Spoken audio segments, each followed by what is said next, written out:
it's been a bit of a savior, really. I think it's really cathartic to sing in a shouty way. Like it's almost like vibrationally healing. I just think that it's the resonance of tone is very healing and satisfying.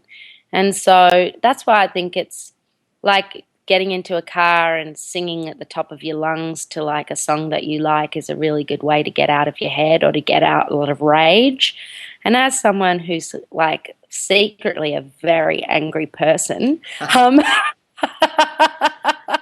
I need to sing. I need to sing because that gets out my rage. Well, there's this word called ego dystonic, and it's a really interesting word that a woman who's a psychotherapist taught me. And there was at one point in my career, I was looking out into the crowd and I couldn't see myself reflected in the crowd.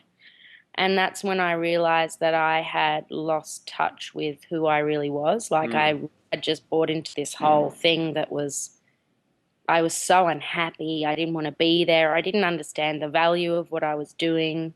I just really wanted to isolate and disappear. And yet I was looking back into this sea of warm faces who had found something common in my music. And yeah, and it felt what's called ego dystonic when you don't see yourself reflected in the crowd. And so that was really good time for me because I just realized that I'd become totally disconnected from what I was doing and what the whole like purpose of being an entertainer, which is, I think, to entertain, to bring people together, and to give something to people that they can project their feelings onto and run with it, you know. Help, I have done it again. The responses I've had to that song, I think a lot of people have been in exactly the same position and relate to that song almost in a kind of we are one kind of way, in a like nobody is that unique and special that we don't feel the same. And there's a great euphemism: don't compare your insides to other people's outsides.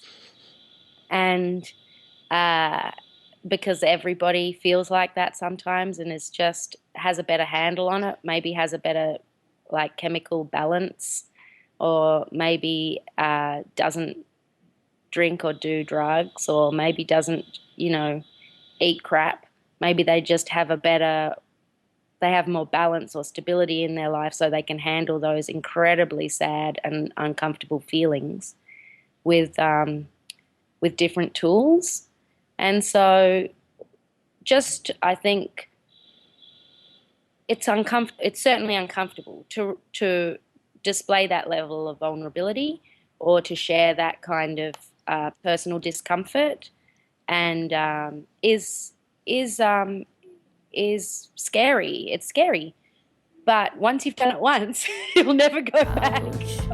I have lost